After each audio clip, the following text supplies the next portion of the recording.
নমস্কার বন্ধুরা, এটা একটি হ্যাভেলস কোম্পানি ইন্ডাকশন ওভেন। তো এটা কোনো রকমভাবে দেখুন পাওয়ার সুইচটা কাজ করছে না। তো এই প্রবলেমটা আপনাদের অনেকেরই দেখা যায়। তো এই কাজটা যে কীভাবে করব সেটা আপনাদেরকে দেখাবো। তো সর্বপ্রথম আমরা ইন্ডাকশন সার্কিট ওভেনটা খুলে নিচ্ছি।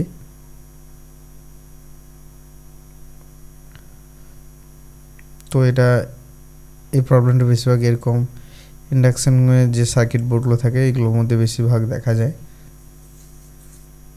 তো এটা সার্কিট বোর্ডটা দেখুন, তো এটা অনেকটা নোংরা হয়ে আছে। তো আমরা সর্বপ্রথম যে কাজটা করব, এই যে এখানে এই যে মাইক্রো সুইচ যেগুলো রয়েছে, যেগুলো সুইচ, তো সর্বপ্রথম আমরা সুইচগুলো সার্কিট বোর্ড থেকে আমরা তুলে নেব। তো এটা দেখুন ওই যে ফ্রন্ট প্যানেলের সাহায্যে অনেকটা জল পড়ে যায়, যে কারণের জন্য এই প্রবলেমটা দেখা দেয়। তো আমরা সর্বপ্রথম কি করব, এই মাইক্রো সুইচ যেগুলো আছে সুইচগুলো আমরা সবগুলোকে সার্কিট থেকে তুলে নেব। এটা কেন তুলে নিচ্ছি সেটা আপনাদেরকে বলে দিচ্ছি।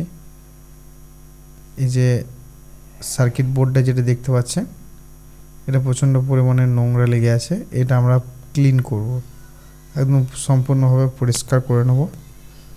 দেখুন এইভাবে ব্রাশের সাহায্যে আপনারা পরিষ্কার করে নেবেন। তো স্টেপ বাই স্টেপ এভাবে কাজটা করবেন, কোনো রকমভাবে কাজটা এড়িয়ে যাবেন না, তাহলে অনেক সময় এই প্রবলেমটা কিন্তু ঠিক হবে না।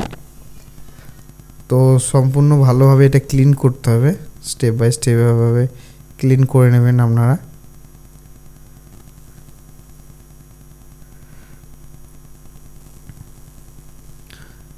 তো এবার আমরা একটা তুলোর সাহায্যে এটাকে সার্কিট বোর্ডটাকে পরিষ্কার করে নেব। তুলোতে করলে কি হয় না, অনেক সময় এই যে তুলোটা আছে, তুলোটা মধ্যে ময়লাটা অনেক সময় ভালোভাবে উঠে যায়।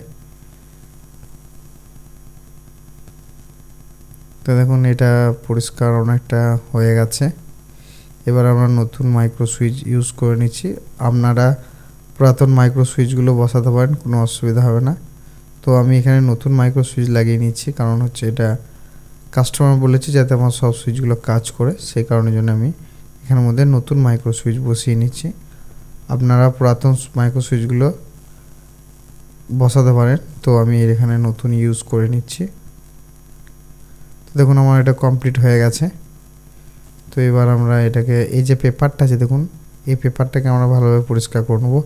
অবশ্যই এই পেপারটা পরিষ্কার করে আবার সার্কিটের সঙ্গে অ্যাটাচ করে দেবেন, কারণ এই পেপারটা ড্যামের হাত থেকে রক্ষা করে। তো এই পেপারটা অবশ্যই ইউজ করবেন। তো দেখুন এটা হয়ে গেছে। এবারে এটাকে সম্পূর্ণভাবে স্ক্রুগুলো টাইট করে নিচ্ছি। তো এবার আমরা একবার এটা চেক করব। তো দেখুন এখন অন সুইচ প্রেস করার সঙ্গে সঙ্গে অন হয়ে গেছে। দেখুন আপ ডাউন সুইচটা কাজ করছে, অর্থাৎ প্লাস মাইনাস। তো দেখুন এখন পাত্রটা গরম হচ্ছে। তো প্যানেলটা আমাদের সম্পূর্ণভাবে রেডি হয়ে গেছে। ভিডিওটি যদি আপনাদের ভালো লেগে থাকে একটা লাইক অবশ্যই করবেন, এবং সম্পূর্ণভাবে ভিডিওটা দেখার জন্য আপনাদেরকে অসংখ্য ধন্যবাদ। ভালো থাকবেন, সুস্থ থাকবেন, নমস্কার।